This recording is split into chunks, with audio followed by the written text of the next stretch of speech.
That feels so good. Well, in the dog days of summer, there's nothing as refreshing as a cool breeze, a dip in the ocean, or a plunge into a cool mountain lake. I really wanted to be in Maine this week enjoying the ocean, but as you can see, I had to work here at the studio with everybody around me. So I thought that on today's show, we'd bask in some of the other pleasures that we get from both fresh and salt water. We have a delicious recipe for grilling, river fresh brook trout. Plus, we'll journey to the Isle of Anglesey in northern Wales to see how a very special salt is harvested from the sea. Today's show is filled with cool ideas for that hot summer day.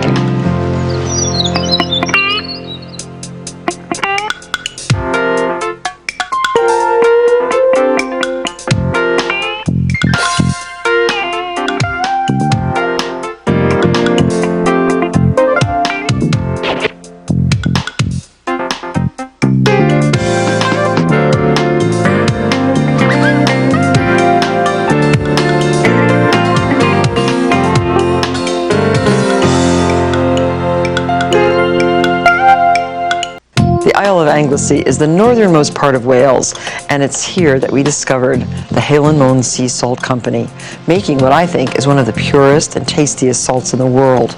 Just take a glimpse at these beautiful crystals. They're almost like ice crystals. They're really pretty. And if you want to enjoy the pure flavor of Halen Môn, just sprinkle this over your favorite melon and enjoy the pure taste of pure sea salt. And take a look at the beautifully simple process used to harvest this bounty of the sea. The Isle of Anglesey is connected to the mainland by the first iron suspension bridge in the world, built in 1810, and perhaps because of its relative isolation, 6 out of every 10 islanders speak Welsh as their first language. To find the Halen Môn Sea Salt Company, go down the lane from the town of Llanfair Gwych an Gecko Gari when Drobo Lan Tas Silo Gogo Gach. My Welsh is a little rusty. This town has the longest name in Europe, with 58 letters, and translates into English as St. Mary's Church by the White Hazel Pool, near the fierce whirlpool, with the Church of St. Tilsio by the Red Cave. There at the edge of the Irish Sea, you'll find salt maker David Wilson. We've chosen to live on this romantic island. We've chosen the quality of life. What that means is that to be on an island this romantic, you have got to do something different. You've got to do something special. Where better could you choose to try and make a living? We had to come up with an idea that would generate income all year round, because where we are is a fantastic place to live, but making a living is the challenge, because we are on the fringe of the United Kingdom. We're as remote as it's possible to get. I've been making salt with my partner Alison for the last 6 years. There was almost a eureka moment that we came up with. We knew we had to do something different, and we sat down and had a brainstorming, and we came up with 50 or 60 ideas. The last people to harvest salt in Anglesey before David were the Romans over 2,000 years ago.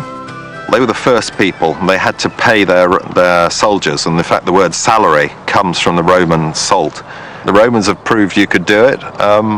Let's give it a whirl, and that was what led us to initially start brewing it on a saucepan on a stove, and then I bought an enamel bath and started experimenting with that, and it's grown since then. It's a really, really good place to make salt because the water is clean, and our water is clean because we've got the Gulf Stream, which comes from America to Britain. So our seawater was deep in the Atlantic a week ago, and we've got quite a big tidal range, so that the island gets a good rinsing twice a day, and that gives us this key raw material that is the secret, really, of why our salt is prized all around the world.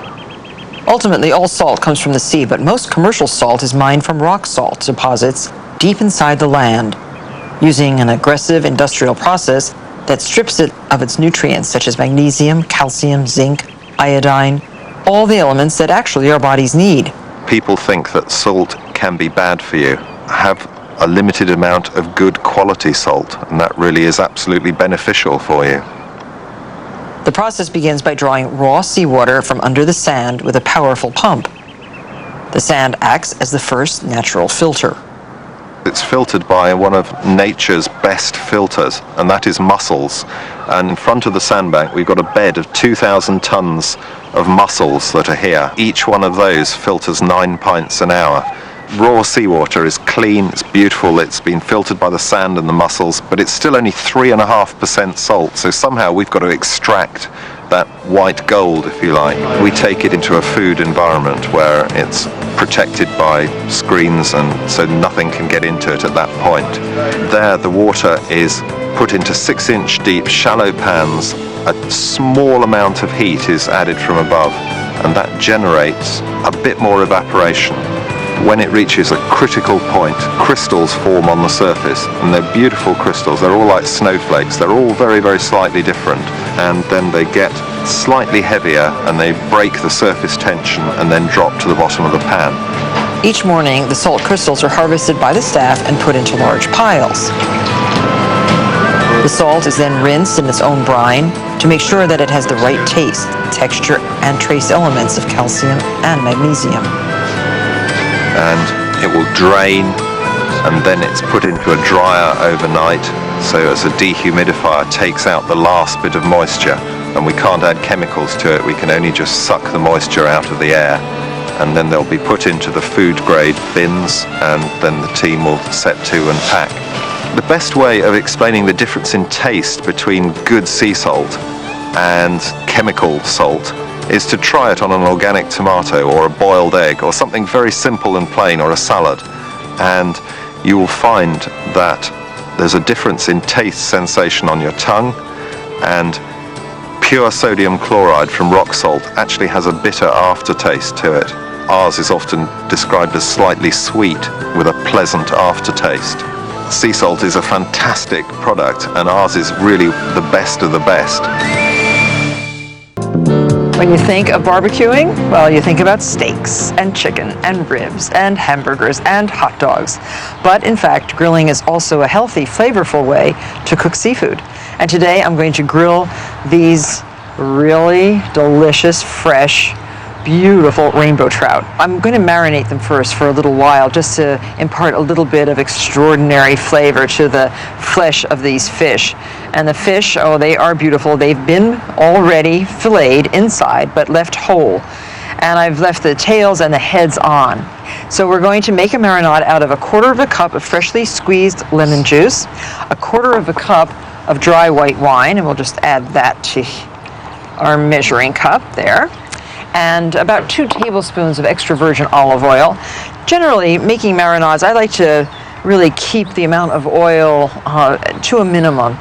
I just don't think you need all that oil, but a little tiny bit, especially on fish, is a good thing because they're not at all fatty. And we're going to then stuff each fish with a little bit of fresh thyme. Thyme is great with trout. Just a little bit in the center. A few sliced shallots, not too many, and a slice of lemon. And then the trout can just be put right there. And you do that to each fish. And then you cover the fish with your delicious liquid marinade. Now this stuffing is important. It really does help the fish tremendously. I like these flavors. And it's kind of a surprise when you cut through the fish to find such a nice bunch of aromatics inside. Now just pour over the marinade and the rest of the shallots and the rest of the lemon slices. This is about 2 lemons sliced crosswise, and a little bit more thyme. Now cover this with plastic wrap and refrigerate for 1 hour, turning the fish at least once during that time. Now we have some that have already marinated, and they are right over here, and I'm going to use a basket. This basket is terrific. The grill is preheated to high. Now spray your grill basket because you don't want these gorgeous trout to stick. So you'll need quite a bit of the non-stick spray. And now you put your marinated trout all in a row. And then use those lemon slices on top of the fish, like that, and then really secure them in the basket. They have a certain amount of thickness. This is a very well-made basket. Now, you cook covered until just cooked through and firm to the touch, and that's about 5 to 7 minutes per side. We already have, oh, here's some good gloves. We already have one basket in here, cooking away. They look great. Absolutely perfect. Yep, these have been turned once, so I'm going to remove these to the side and put this batch in.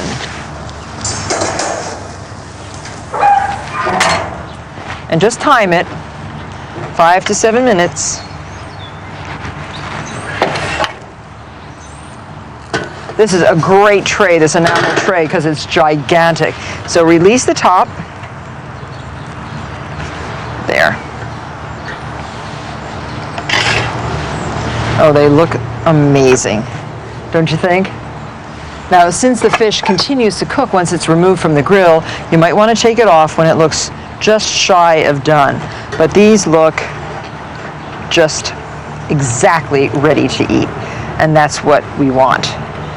Now, one last perfect touch before you put this in front of your guests, sprinkle with sea salt. There are so many recipes for fish, but remember, the most important thing is to use the freshest fish available. Happy grilling.